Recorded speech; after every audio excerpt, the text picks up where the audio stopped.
What's up, guys? Welcome back to the channel. This is Shoop back with some more MLB previewing. We got today's slate, August 20th. If you watched yesterday's slate, apologize for not having the screen on the screen. It was just my face. Unfortunately, that's not going to help a lot of you if you are, trying to follow along with what I'm doing. So here we go. I got the screen, the Inception screen here.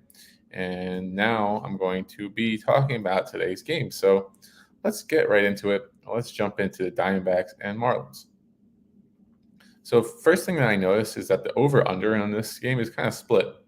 You got Circa saying that the over is the underdog. Betfred over here says the under is the underdog. Looks like Pinnacle has the over as the underdog as well. And what's interesting about this game is you got two pitchers who have ERAs of over 5. Sipping a little coffee there. So we got two pitchers with ERAs over 5. Why is this total so low, and why is the under such a favorite? Well, let's investigate. So we're gonna look at the lineups here. Not a lot of history batting. I mean, Josh Bell has had some history, not very good, but the others. There's guys in this lineup that have gotten hits off of Miami. This lineup in general for Arizona is pretty strong. No real weak points in this lineup. And for Miami, I mean, they've got a young lineup full of guys for the future. You wonder how they're going to perform in this game, but then you look at how the money line is opened up. Arizona opened up as a big favorite, but the line's actually gone down towards Miami. There is a lot of weird stuff going on in this game. So usually when that happens, the value would actually tend to be on the plays that you wouldn't think to make, like the under and the Marlins here. But of course, I'm going to stay away from this because it seems like all the value has been sucked out of the Marlins. And this over was actually a little more, it swayed more towards the over as a favorite in the beginning of the day, but now the under is more a favorite. So the value has gone in both of these places. Now, looking at Cabrera recently, he's had a couple of really good starts. He's actually had quite a few. I mean, that start against the Phillies was forgetful, but before that, he's had 4 straight, quality starts. Seems like in this game, the bullpen kind of blew it. Same with this one, but he had 7 innings of a 0-run ball, 5 innings of 0-run ball here. He's striking out a lot. He's striking out a lot of people, that is. Then Eduardo Rodriguez on the other side. Only a couple starts so far. But his team has won both. And his ERA is high, but he doesn't have any blow-up starts or anything. He's just given up 3 earned runs and hasn't gone deep in the games. This is quite possibly one of the most confusing games I've seen in quite some time to see the numbers the way that they are. If we look at the money line for this, we see that, the action is going towards the Marlins. Perfect line on OddsJam is at plus 119, and I think they factor in all the books. So a lot of books have the Diamondbacks still as a heavy favorite, but I'm not touching this one. I have no idea what to make of it. And a lot of times as a sports bettor, you don't have to necessarily understand every single game because you just have to win, you just have to make money every night, or not even every night, but make money overall to be a good bettor. But you don't have to predict every single game. You got to pick your spots. So I'm going to take another sip of coffee, and we're going to jump to another game that I like. Yeah, 4 o'clock coffee, I know. But we're going to go down to this Rays versus Athletics game for one of the plays that I made tonight. I locked in the Athletics at plus 106 earlier today. They're plus 108 on Pinnacle. This money line really hasn't moved at all since last night, in fact. Um, and I see a lot of people on Twitter have the Rays in this game. So it's very split, but let me tell you why I like the Athletics in this game. Let's go over to this breakdown.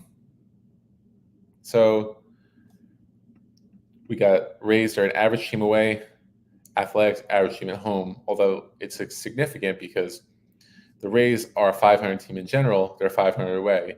And while the Athletics are a 500 team at home, they are definitely not a 500 team overall. So better team at home. And speaking of better at home, the starting pitcher for tonight is Joey Estes. Joey Estes has a 4.72 ERA this season. When you look at his game splits, let's go to his game splits. Something significant stands out. He's got a horrendous ERA away, but at home, he's actually really good. And it's not a small sample size either. It's 7 games. That's enough data to kind of go off of. He's 3-0 in these starts. If we want to dig even deeper and look at some of his home starts, well, one of his very impressive starts was against the Dodgers, where he only gave up 2 earned runs. He got the win in that game. He's had a couple starts, against the Angels, the White Sox, but also the Mariners, and Twins. The Mariners and Twins definitely are not scrub offenses. I mean, the Mariners kind of are, but to give up one hit is still very impressive. Only 2 runs to this Twins team. Didn't get the win in that game, but it does look like he's played a lot of weak teams at home. But are the Rays a strong team? Are you really going to say that the Rays are a juggernaut? They're not. The Rays, let's go to their page. Let's look at this Rays team. This Rays team scraps a lot of games. They're a scrappy team. I don't know what happened in this Diamondback series where they just came alive, but this last game against the Athletics is kind of more like it, more like what this team is about. 3-0 loss here. Multiple close losses versus the Astros. They didn't score a lot in that series.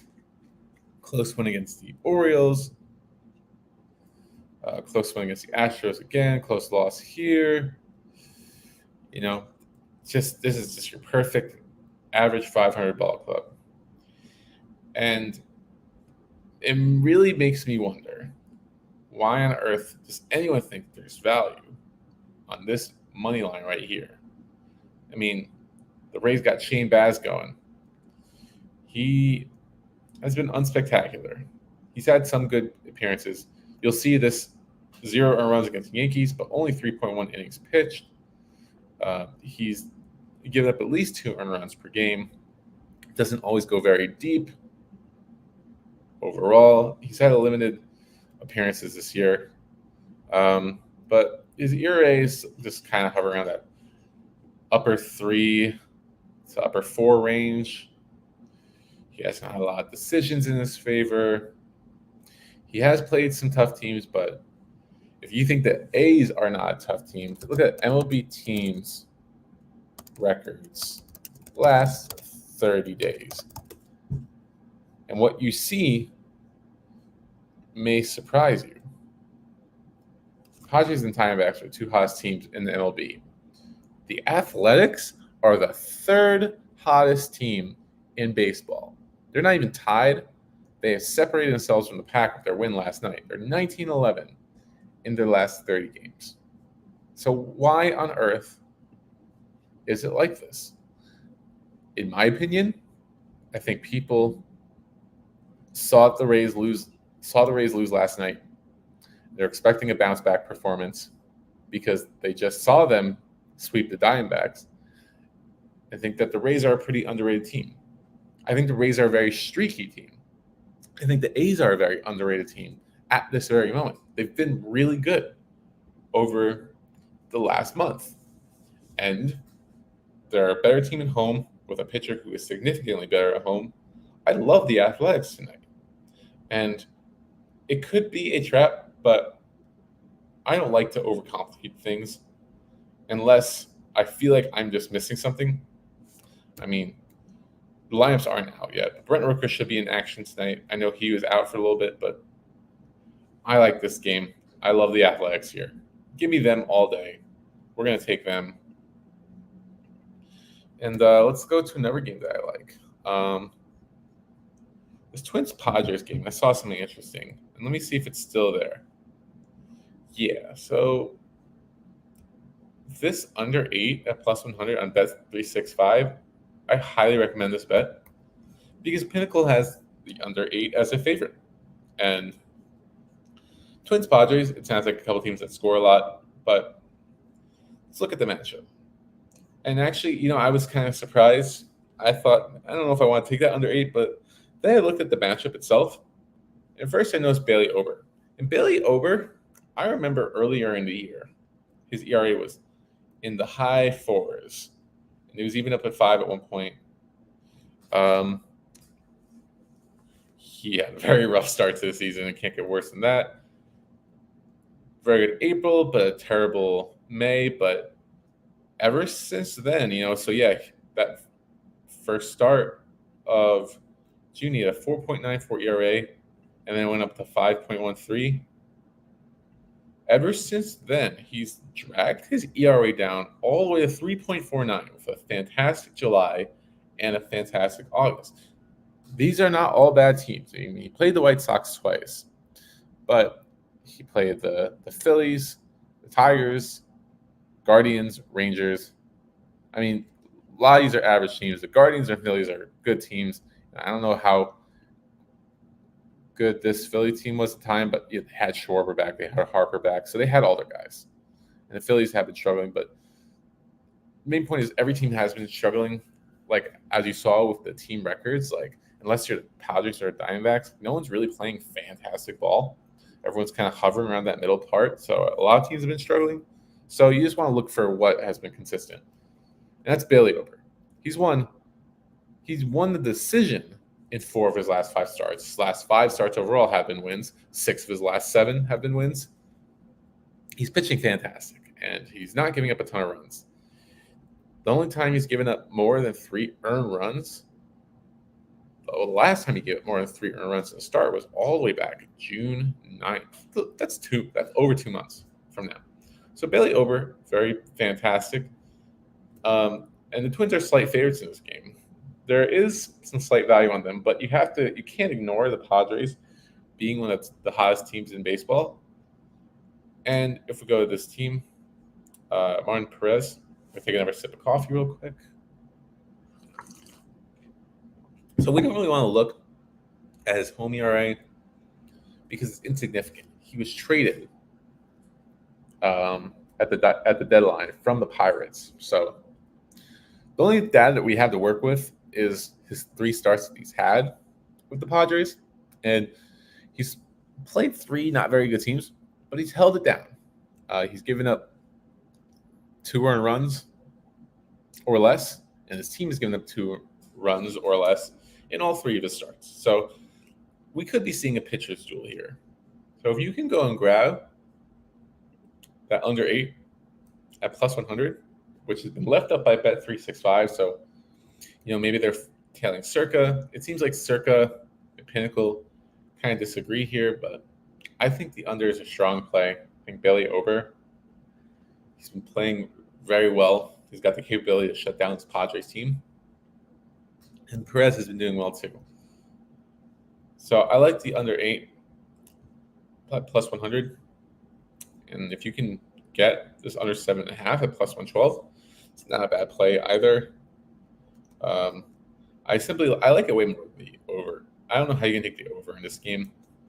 Like, they're 2 good teams, but the pitchers have shown that they can do a lot of damage. At least recently, they have.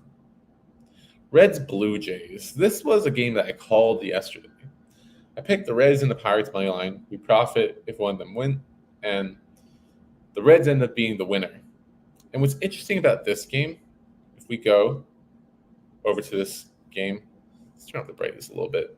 But look how far the Toronto money line has gone down since it opened. A lot. And it's surprising because I know for a fact that Carson Spears is very vulnerable to giving up the long ball and giving up hits. His ERA away is atrocious, over 6. Um, he's had some good starts recently, but he's had a lot of home starts recently. All his home starts have been good, but he got blown up by the Brewers. And he had a decent start against the Cardinals, a not good start against the Pirates. He's had that games where he's given up 3 home runs, 2 home runs, 2 home runs. He's a vulnerable pitcher. He has his days, but he's definitely a vulnerable pitcher. So let's go to Jose Barrios, who I don't know too much about. I know he's been consistent starting for the Blue Jays, but he's been great at home. So I think that this money line going all the way down to minus 125, minus 120, it's a bit of overreaction. Now, am I going to play the Blue Jays? No, but I wouldn't play the Reds here. The Reds are an extremely streaky team.